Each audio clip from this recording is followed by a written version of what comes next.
Joel Klatt, the voice of college football, is joining us live.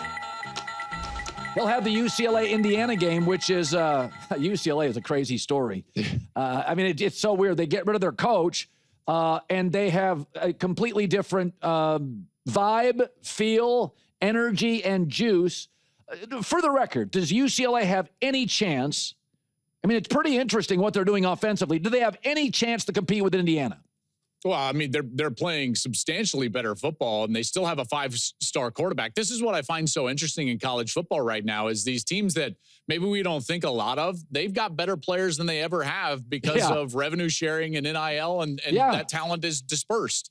So I think more than any other year, I think that there are opportunities for a team like UCLA to go out there and not only play with, but maybe even beat Indiana. And it starts with their quarterback, and he's got to play well, and their play caller, Jerry Neuheisel. Now, Tim Skipper doesn't probably get enough credit for the way UCLA has bounced back and played so well. Totally different energy. I think you're exactly right. But also these two coordinators that they have, Jerry Neuheisel has really understood that he needs to teach the why to the concept. And I think it shows on film. When I'm watching UCLA, it's drastically different with the way that they play in terms of their urgency on offense. And you can only do that if you understand the why, not just what or how, but the why of what's going on the football field. So they're playing a lot better. But I will tell you, this is an uphill battle because this Indiana team is very good. They're the only team in college football right now in the top 5 in scoring offense and scoring defense. They've got a top 5 pick at quarterback. They've got experience on the outside. The defense has been sensational. They can run it. They're balanced, and that's a tough place to play. So, it's an uphill battle for UCLA. So when Ohio State went and got Chip Kelly from the NFL and Matt Patricia, it shows you the meshing in college and pro football. I mean, Belichick going to college, not working, but there's a mesh now. It used to be there was pros. They looked down at college football. Well, no, you're seeing NFL guys steal offensive stuff from college. You're seeing NFL guys go, I'll be a coordinator in college and make $1 million a year. But it's interesting. So the other thing that's happening to college football that has an NFL feel that nobody's talking about. It used to be Ohio State, Michigan play. Oh, it's brr, it's cold. Then you go play somewhere in Orlando. You go to a nice sunny location. The college football playoff is very NFL. You're going to play in crappy weather. That wasn't the case. So the best teams are now, they don't get to go to the Rose Bowl. You don't get to go to Orlando all the time. And so I watched Notre Dame this weekend, and I went, Notre Dame is built for December. Notre Dame is not, they don't need Dante Moore slinging it 50 times. I watched Notre Dame, and I thought, every year we watch this in the NFL, Joel, there's 2 football seasons, pre-Thanksgiving and post. Yeah. Right? And college football now is going to have a little bit of that feel. Yeah. And I watched Notre Dame Saturday, and I'm like, I would want no part of Notre Dame if they get to the playoff. Yeah. Am I crazy? No, you're not crazy. In fact, I based an entire episode of my podcast around this exact topic. You can actually go out. It's out today. You can go over the Joel Klatt Show on YouTube and subscribe and check it out. And it's basically this. I went and with Chris Bear Felica. So I brought Bear on, and we did a national championship draft, Colin. To your point, he proposed on a conference call like, hey, how far would you get down the list if you're just drafting teams all or nothing to win the national championship? Yeah. How far would you get before you drafted Notre Dame? And we all thought to ourselves like, man, easily in the top 6, and I know they're not ranked right now up there in the top 6 because of the 2 losses, but those 2 losses look a lot different. They look like a different team with a quarterback that's maturing, even though he played his worst game against USC. I don't want to see that run game with Jeremiah Love and Janarian Price. Those guys can absolutely handle the rock. So to your point, I think that if I'm looking at the sport right now, I said earlier in the year there was 10 teams that could win the national championship. At one point, I thought 12. Now, as I'm starting to really see this and evaluate it, I know the playoff is going to be 12, but there are 6 teams that I'm like, you know what? Any given week, any given run through the playoff, these 6 can win it all, and Notre Dame is one of those. And I think you're spot on. They do the foundationally things correct. Win the line of scrimmage, run the football. They can play good defense. They did it against USC last week. And another thing that I would just say is that this sport still is dominated by defense. As much as we watch in awe of great offensive play, the last 4 national champions, Georgia had the number 1 defense in college football. Georgia had the number 4 defense in college football. Michigan, number 1 defense in college football. Ohio State, number 1 defense in college football. You still have to play great on defense if you're going to go out there and win it all. Hey, I want to ask you, because you do work for the draft. And so when college football and pro football converge, and I think more than ever, I think the playoff feels very NFL. The NIL, they're being paid. The transfer portal is even a wackier free agency than the NFL. But college football today, in the last 3 years, feels much more Sunday than Saturday, and I still love it. But when I watch Jaxson Dart with Kiffin, so I always felt he's got a much better college coach than 90% of the sport. I liked him, but he was all over the map. Yeah. It is weird to me. I like him way more in pro football than I liked him in college football.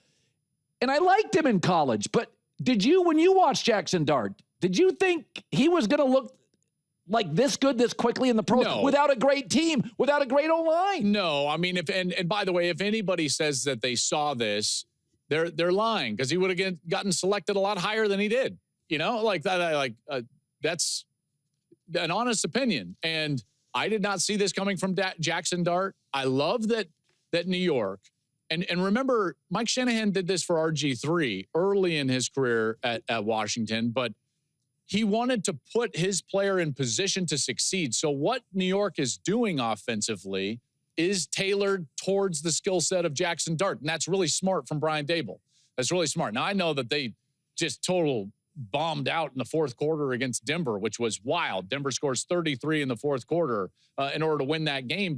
But Dart and his skill set and the way that they're using him, it's effective. And even though Sean Payton's comments got then, pointed to Russ and we're talking about everything else, what he initially said is absolutely correct. And I think you and I would both agree, like, they have a different juice with Jaxson Dart at quarterback. No question. Yeah, no question. So they're not going to make the playoff. And I got into this discussion the other day. I am often called a USC homer. I resent it, but I live with it every day. I was wondering if you were going to go USC this week. I think, okay, so listen. In the NFL, we've seen great play callers like Lane Kiffin and Mike McDaniel coach in the NFL. But Lane was super young, and McDaniel isn't really your classic alpha. What we know in the NFL is Harbaugh is not a great scheme guy. Dan Campbell, Vrabel, Tomlin, is that in the NFL, you're hiring, these are all millionaires in the locker room. You're hiring an alpha, a CEO. Then you will give the schematic excellence, and there are exceptions like Kyle Shanahan or Andy Reid, to your coordinators. But you are basically, they call it in the NFL, a walk-around coach. Jimmy Johnson's a walk-around coach. He walks from unit to unit to unit, inspiring, judging. Parcells, a walk-around coach. So, I look at USC. In college, it's a little different. You got to be a walk-around coach, but a lot of these guys, they want to call plays because they're really good at it and much better than the average college coach. Interesting. I see where you're headed with this. And so my take is, I think Lincoln Riley, as a play designer and caller, is A+. How many years do I have to watch USC get pushed around on every road game before I don't have this opinion? He's not a culture builder. He is a great, great intellect, but I'm watching them get pushed around by Illinois. And last year, Maryland. And last year, Michigan. And this year, Notre Dame. It's 4 years in. This is what they are as a program. I do think it's getting better. I mean, we sat here and talked about how much better it was getting against Michigan. I think Notre Dame is just elite running the football. That's where Illinois exposed USC, but they are going to be better on the defensive line next year than they have been this year. Jakeem Stewart, right, is his name, the young kid. Like, he's a phenomenal player on the interior. I'm going to take it a different way. I think that in college football, I disagree with you, the premise. I think in the NFL, scheme guys are rewarded and walk-around coaches aren't. Like, scheme guys win. Andy Reid, Kyle Shanahan, those guys win. I think what Steichen is doing right now, right? Steichen in Indianapolis. It's very creative. It's great. It's great stuff. Like, scheme guys win in the NFL. What you don't see in college is scheme guys and specifically play callers win at the top level. In fact, we haven't seen a play caller win a national championship since I think it was Jimbo Fisher. And before that, it was like Tom Osborne back in the 90s. Like, guys that are CEOs win in college football because the walk-around style is much more prevalent and needed. This is why Ryan Day gave up his play calling duties. That's his superpower. It's his cape on his back. So are we saying, are we saying that basically, so what you're basically saying is it's a walk around sport. Lincoln's not that great of a walk around coach. I don't think so. I think the play callers, the Kiffins and the Sarks and the Lincoln Rileys of the world, they need to look at a guy like Ryan Day and think to themselves, you know, what made them have the ability to win the national championship? I'll just say this. If Ryan Day called the plays last year and was the coordinator de facto for Ohio State, I don't think that they win the national championship. But it's not because of his play calling. It's because he wouldn't have been available to the defense after they got beat by Oregon to go in and fix broken structures. I think that's and he would talk about that openly. And it was the reason why he decided to give up play calling duties. Now you also have to be a GM. You also have to raise a bunch of money and do all of these things outside. And the level of time and commitment it takes to not only formulate a game plan, but then become the play caller and study to be the play caller.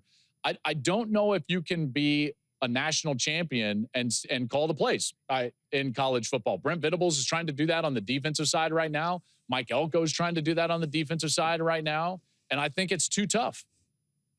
I look at your top 10. You have Ohio State, Indiana, Alabama. I agree with that. Oregon, A&M, Georgia, Georgia Tech. How about Georgia Tech? Miami, Notre Dame, Vandy. I'd have Notre Dame a little higher, but I don't disagree. I got to tell you something. I am rooting for Kalen DeBoer. And the reason I'm doing it is replacing a legend is really hard. Yeah. And people forget. People go, Alabama, Nick Saban saw this coming. He knew that he couldn't match up with Georgia's NIL or Texas. He knew it. And Nick said, I'm going to quietly move to television. And he was smart. He saw it. And Kalen DeBoer inherited a less talented roster. They do not have a elite NIL. And I think you're overselling this. I don't know. I don't think they have the money that, I mean, USC spent an 18 large. I don't think Alabama's got that, do they? Well, they have it through revenue share. You know, the SEC has given them a large check. And if you want to take Nick Saban at face value, what he didn't like is that the day after they lose to Michigan in the Rose Bowl, you know, players are asking, how much are you going to pay me and how much am I going to play?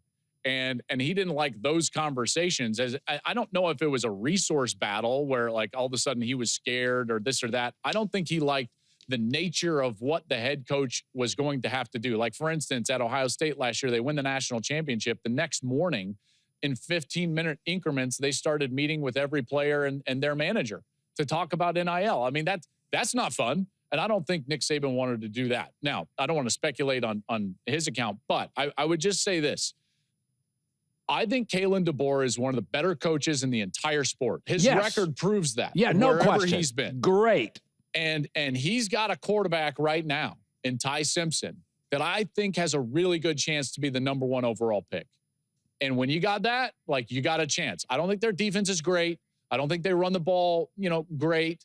But, man, like, this is a great quarterback, a proud tradition, a good roster, and I think they're going to be really tough to beat. I think they would right now, which is the reason I put them at number 3, are my favorite in the SEC. Yeah, no, I think so too. They don't look as ferocious defensively. They don't look as powerful or quite as big defensively as the Saban years, but they don't have, it's a whole different world now. Yeah. Backups, transfers. So, yeah. Don't be surprised if Simpson's your number 1 pick, though. I'm not. It'll be him and Fernando Mendoza will be looked at as that number 1 pick. All right. Listen, I'm going to ask USC questions. I know they're uncomfortable for you. I'm a journalist. They're always very comfortable questions for me. It's just, listen, after 4 years, you are what you are. Well, don't you think you're seeing a trajectory that is different than what it's been before? Let's see. They go on the road. They can't beat Illinois and they can't beat Notre Dame. What's different? Uniforms the same, results the same, road I mean, it's the same thing. On the road, uniforms look the same. The offense is clever and smart. That's the same. They get pushed around. That's the same. I think USC makes a playoff in the next 24 months. Oh, standards kind of dropped, hasn't it? By year 6. I mean, we're not March Madness, but we could be up to 18 teams here pretty quick. I'd hope in the next 24 months. All right, Klatt, it's good seeing you, buddy. You as well. Have a good day, dude. Hey, thanks for watching. If you enjoy that clip, make sure you click subscribe somewhere down here. From game highlights to exclusive interviews and rankings, we've got everything you need as a college football fan right here, College Football on Fox.